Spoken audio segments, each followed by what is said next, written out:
Voilà Sophia, rebonjour les échos du net à la une. Mbougar Sarr. Mbougar Sarr, on n'en a pas encore terminé, on en parle encore et encore. Plus de félicitations ci internet bi lool internautes yi ñu ngi ciy wax depuis démb toute la journée. On a docteur El Hadji Abdourahmane Diouf qui dit félicitations à Mohamed Mbougar Sarr pour le prix Goncourt. Ton immense talent nous rend fiers. L'Afrique profonde se révèle au monde et une partie de l'humanité commence à ouvrir les yeux. Mame Fatou Ndoye moom nee na beaucoup de fierté à voir un Sénégalais être lauréat du prix Goncourt 2021. C'est juste magnifique. Agent F moom nee na je ne m'attendais pas à être aussi heureuse pour Mbougar, mais quelle joie immense.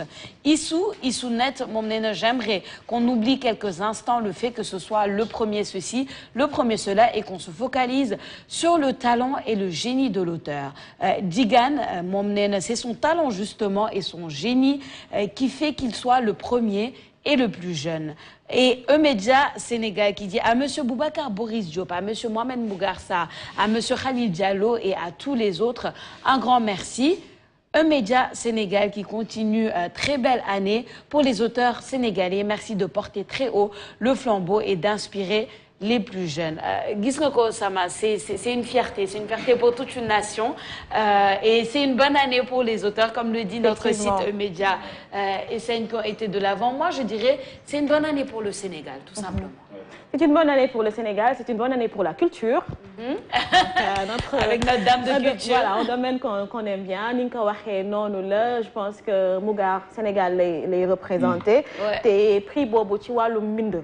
dafa nekk lu am solo nag du moom kese am na ñeneen ñi nga xam ne la ko bokkaloon te bu ñu seetee ñoo ko gën a siiw. maison d'édition bu ñooñu bokk ñoo gënoon siiw. Mbougar moo ci gënoon doon xale. Finalement moo ko remporté sans surprise pour certains parce que moom gisoon nañu moo nekkoon favori bi depuis longtemps mais quand même suñu dafay beneen surprise bi mooy nu mu nekk der bu ñuul. C'est ça. duñu ne premier africain nag Benjeloun le marocain jëloon na ko. amoon na aussi bonne ndaw si Marie Diop elle est française, son père est d'origine sénégalaise. mais der bu ñuul la mais tey li si neex mooy kii Sénégalais le 100%. Donc on est tellement fiers de lui ñu koy ñaanal la parce que lu mu génne également génnewul dara lu ñu primé wul. lu mu mës a génne dafa am prix donc am na ku ko wax léegi ci internet yi. le génie, l'écriture, le talent li muy mettre en avant dans ses romans c'est quelque chose de magnifique. La semaine passée Boubacar Boris Diop.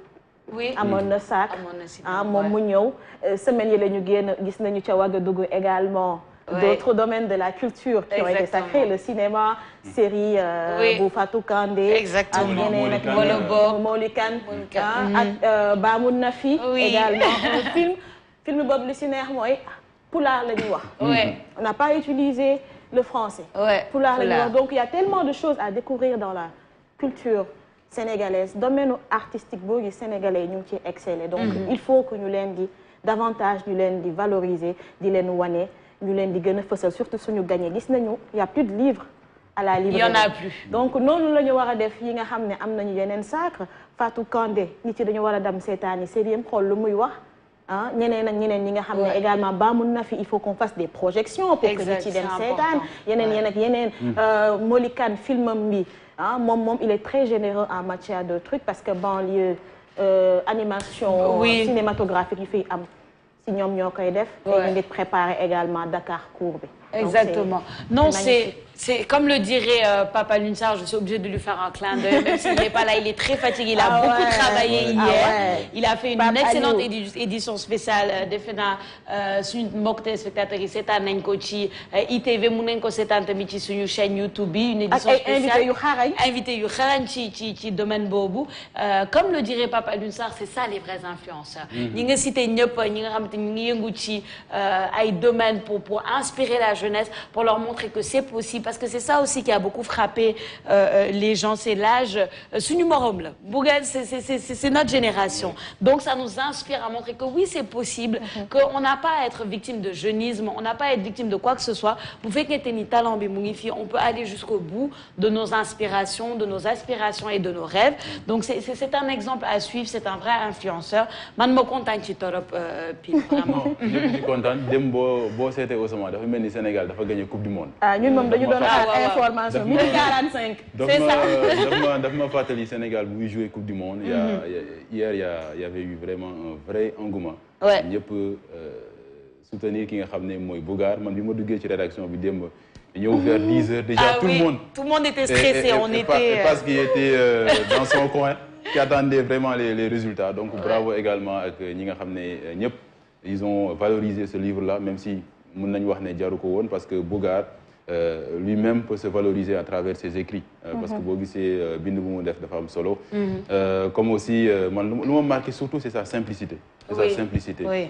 Quoi qu'on puisse dire, il est actuellement le jëm ci wàllum littérature française vraiment au top. Au top avec un prix qui est cité parmi les meilleurs prix. Mais tu vois le gars, il arrive vraiment très calme, très simple, qui garde son personnalité. Il est chevalier de l'ordre du mérite Sénégal. Oui, bien sûr. En 2015. Très jeune. Et en 2009, il était parmi les meilleurs sénégalais ci wàllum jàng parce que boo seetee jël na li nga xam ne concours général bi ay yu bari yoon loolu nag mu nekk loo xam ne lu am solo la donc kii. ci wàllum Scrabble aussi da ciy def lu doy waar. Maanaam c'est tout un processus en fait. C'est tout un processus, ça ne vient pas de nulle part. C'est énorme quoi, c'est énorme. Donc kii moo mérito nekk ci kay xale yi. ci kay xale yi parce que gis ngeen débat boobu. Par exemple genre yi ñoo mérito nekk ci kay xale yi parce que dañuy inspirer ñi nga xam dañoo génération yi. def na liggéey bu am solo. Donc bravo à lui, mais ça montre encore une fois que le système sénégalais, le système éducatif sénégalais, malgré les perturbations, buñ ci sóobo bu baax jubbanti yenn yi on peut encore remporter d'autres prix, on peut encore aller très loin. Donc bravo à Bougar. xam naa nag pulaar yi aussi ñoom dinañ jéem a liggéey tuuti pour am li nga xam ne mooy prix. ñu ngi ñëw donc loolu nekk na on arrive, on n'a pas dit le dernier. Mais si gën a doy waar aussi prix bi dafay man dama ko gis comme les prémices d'une réhabilitation. Parce que dans le livre, au-delà yeneen question yu muy traité, c'est un hommage, une sorte de réparation à Yamba Wala Game.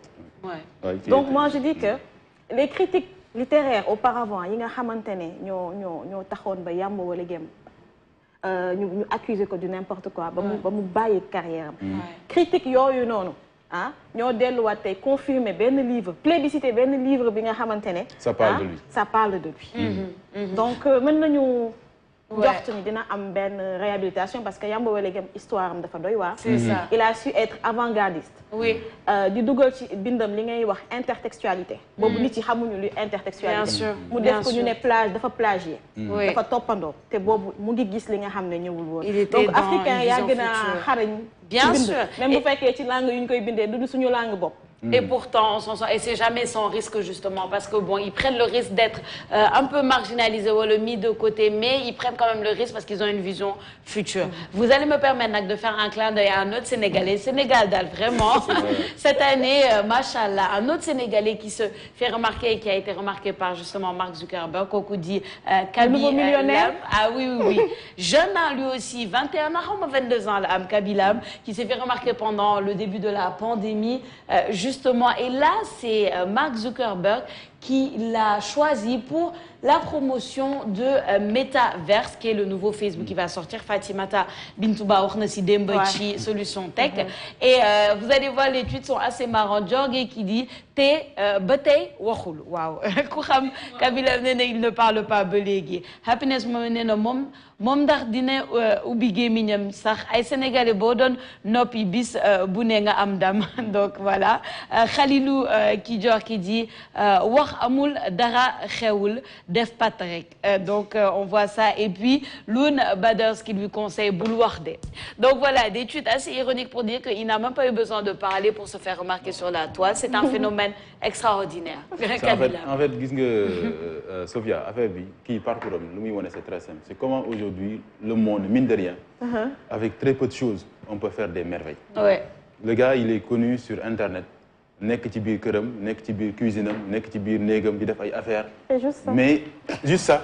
Et là il côtoie un milliardaire. Ah oui. On parle là de Marc quand même. Marc qui est milliardaire. Donc mu mel ni tey jii war nañ ci jàngat lu bari aussi lu jëm ci wàllum quoi qu'on puisse dire tey jii ngir yegg fenn yomb na yombul. Il suffit juste d'y croire et de faire les choses avec passion. Parce que bon, c'était, c'est un vrai métier pour lui. Ah bah oui. Nous, par exemple, moi je me dis, mais qu'est-ce qu'il fait comme ça? Mais lui, c'est un vrai métier pour lui et ce qu'il a eu là le prouve en fait. Mais il faut am fulla. Il faut am fulla. Parce que xam nga am fulla bi mooy lan TikTok existe. yow toog nga ba xool lii naka nga koy jëriñoo naka nga koy utiliser. jëfandikoo ba mu jëriñ. Tu perds ton temps à comprendre nit ki lu mu def da ngay parce que balaa ngay def TikTok da ngay visualiser benn vidéo ba mémoriser ko. comprendre nga. ut sa connexion. def sa vidéo. coller ko ba mu baax poster te doo ci gagner dara. ça c'est une perte de temps. tu gagnes rien du tout. c'est une perte de temps donc moom mi dafa am fulla.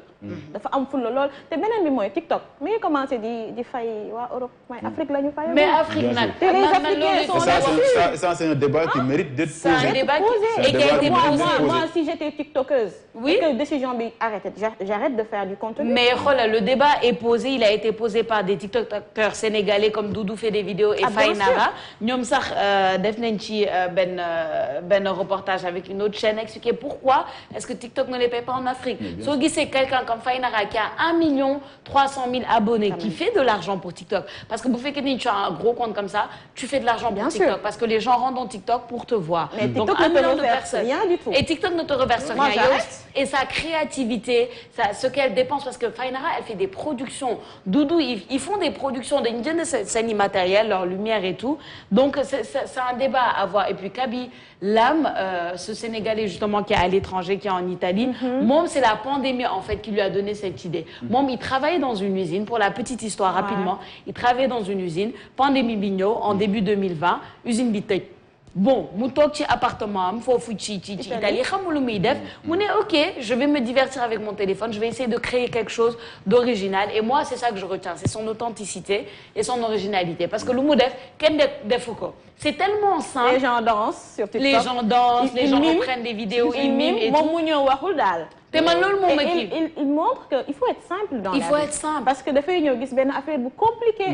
mu andi solution simplifiée ba pare nee nii. et c'est ça sa personnalité. derrière les gestes ak attitude bi nga xam ne moom lay wane ñun dañ ci war a mën a jàngat lu bari c'est-à-dire même avec peu de paroles on peut réussir dans la vie. Exactement. moom il nous lance des messages yoo xam ne ça nous permet ñun ñu jàngat ci lu bari parce que regarde ce geste-là qui lui permet aujourd'hui de côtoyer un milliardaire.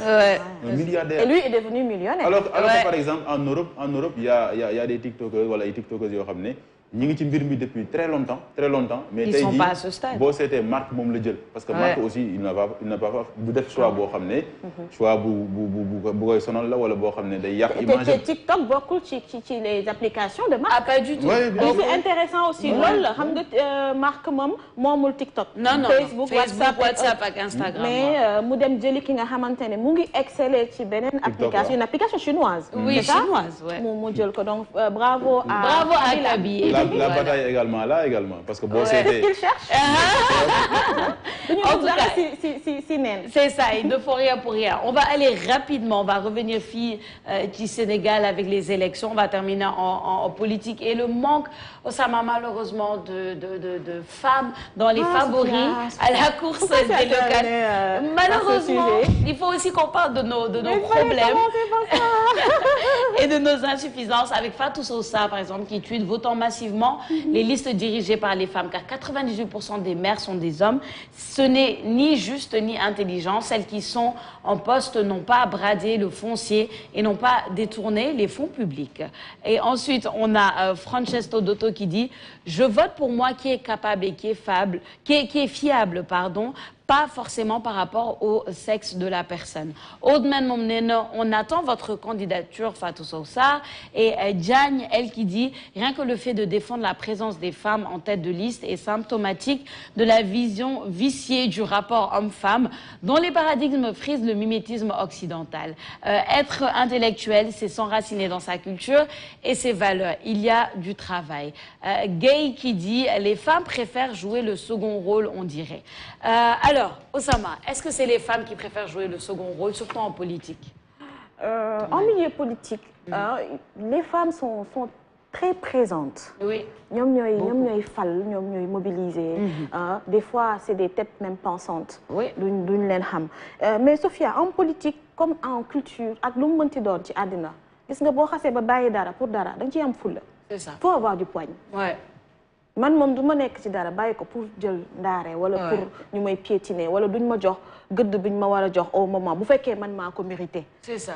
Loolu aussi nit ki moo koy cultiver au-delà combat yi ñuy am pour que jigéen ñi ñu jox leen seen dëgg c'est un message qu'on doit lancer. Il faut que jigéen ñi des fois aussi ñuy imposer wu parce que des fois on est derrière quelqu'un alors que on peut être devant ce quelqu'un. Oui. Facilité la wala ñàkk gëm sa bopp wala dañ la ko imposer il faut refuser quand on a le talent quand on a les capacités pour diriger quelque chose. Maintenant ci wàllum politique nag daf cee gën a fës parce que c'est pas normal jigéen ñi ëpp ci réew mi jigéen ñi ñoo ëpp ci réew mi Sénégal boo doon def bu ñu defee kii yi recensement et autres elles sont présentes en politique. On a la parité cette parité n'est pas respectée amul coalition bu koy res dañuy kii nii rek taf yëngal xaw a jox maquillage on a cette impression de parité wala des fois ànd ak jigéen ñi yéen laa àndal yéen laa nekkal mais c'est pas la réalité sur le terrain est différente. Donc loolu pour ñu corriger ko il faut qu'on puisse faire la promotion des candidatures gis naa ko ne c'est un peu biaisé nu Fatou Sow Sarr di wax mais Fatou Sow Sarr n'oublions pas dafay défendre benn truc elle est dans le caucus des femmes leaders. Oui. Donc elle est dans sa posture. Elle est dans sa posture normale. Oui. Donc loolu moom il faut que ñu xam ko réew mu mel ni Sénégal ñaata commune la ñu am 13 communes kese. fukk ak ñett la jigéen di diriger. li ci gën a mag mooy Dakar soo xam waa di ni te bu ñu xoolee dinañ ko nangu ci loxo jigéen ñi. mi ngi noonu la preuve est là et justement te ni nga ko waxee Osama man je veux pas qu'on se trompe parce que souvent dañuy xool bon nous les entre guillemets féministes soi-disant dañuy xool la oui nous on est là on dit juste les femmes j'espère que Pine est toujours à l'aise nous les femmes attention mais majoritaire sur le mais par contre la compétence nous on parle de la compétence ce qu'on veut dire en fait le message qu'on veut passer c'est que il y a des femmes qui au-delà d'être femmes sont compétentes tout simplement compétence égale chance égale exactement c'est tout même boulot même salaire. C'est ce qu'on demande en fait. Non mais nous c'est ça on demande pas de mettre une femme juste parce que c'est une femme mais si bu fekkente ni am na jigéen bu compétente aussi c'est à elle de s'imposer comme ni ko waxee parce que souvent c'est vrai qu'il y a un problème à ce niveau-là les femmes au Sénégal n'osent pas s'imposer surtout dans des milieux comme la politique parce qu'on connaît aussi les pesanteurs sociales et culturelles derrière cela. Mais tu vois des femmes par exemple elles s'investissent pas dans les causes féminine. ba dara dal leen ñu bëgg a woo tam jigéen ñi. ça aussi c'est benn moment tam dafay xaw a compliqué. il faut dès le départ régler ça. da nga nekk jigéen. am na yoo xamante ne ñun ñëpp jigéen ñoo koy dundandoo. ah oui tel ci dugal sa loxo tel ci sóobu. su ko defee bés en cas de wuyaay yooyu comme on dit. c'est ça il y aura même pas appel ce sera spontané. Les gens vont se lever pour défendre. Pine on te donne la parole. On te donne la parole. Merci de m'avoir donné la parole. Il y a pas de problème. comme que jigéen ñi la ñuy waxtaanee moo tax ngeen accaparer mbir mi. mais nag man je pense que li ngeen wax yëpp am na solo parce que lu jëm ci wàllum parité par exemple ñu ngi koy appliquer boobu ba léegi régime Abdoulaye Wade la woon Macky Sall ñëw dëggal ko mais ci wàllum application bi des na ça c'est une vérité parce que wax nga ko léegi boo seetee sur 557 communes Sénégal 13 rek la jigéen ñi dirigé mais on devrait se poser les vraies questions pourquoi il y a que 13 femmes qui dirigent sur 13 communes sur 557. loolu je pense que war nañ ci def réflexion. parce que bëri ñu woon ci tête de liste yi. loolu ñoo xëccoo lépp. waaw non pas forcément xëccoo mais oui c'est vrai parfois am na yenn réalité yoo xam ne Sophia wax na ko dëgg la parfois jigéen ñi day am benn blocage yoo xam ne moo tax duñu yegg ci yenn yi. mais nag moi je pense que tey jii lu jëm ci wàllum compétence tey Sénégal fu ñu toll fépp fu ñu jàpp ne compétence ma nga fa le Sénégalais je pense à mon avis est prêt à choisir le meilleur profil. Non, si. Moi, en fait, c'est mon avis. C'est-à-dire qu'aujourd'hui, ce sont les femmes qui doivent plutôt se battre pour one année.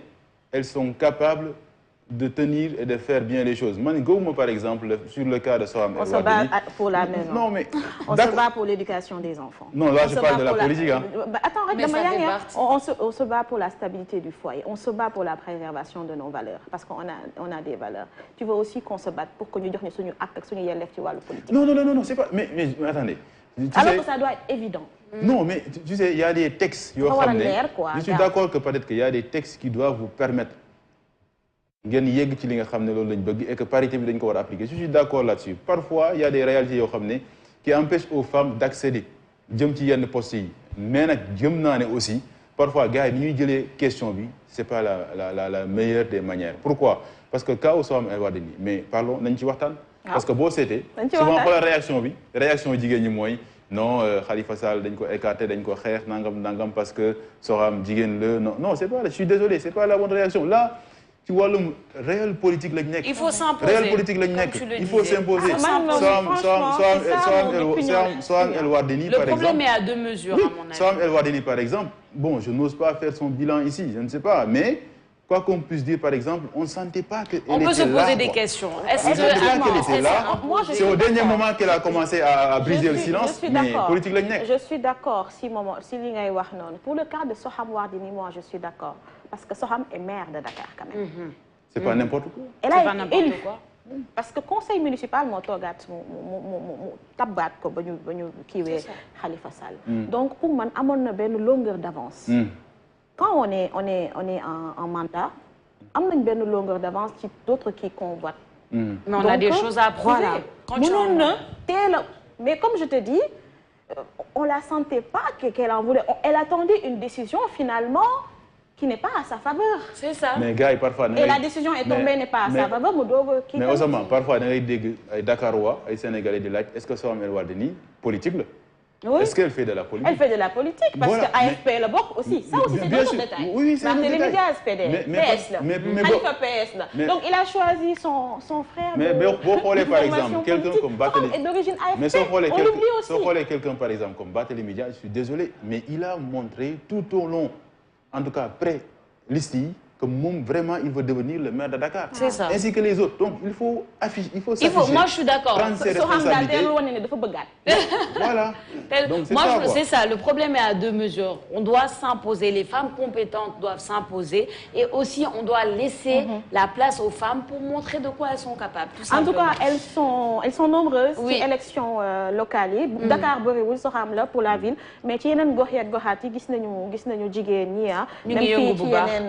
Il y a beaucoup de peut-être qu'avec le changement ci lu jëm ci wàllu mode de scrutin peut-être que ça va être beaucoup plus facile. Féminine, j'espère que dinañ am ay ndam yu bari ci looy ree ci loolu. sama ñaan ngay ree. Amin, je dis amin kon. On l'espère et on dit amin. Donc on va faire une petite pause musicale avant de revenir ci ñaareelu pàcc Tok Tok.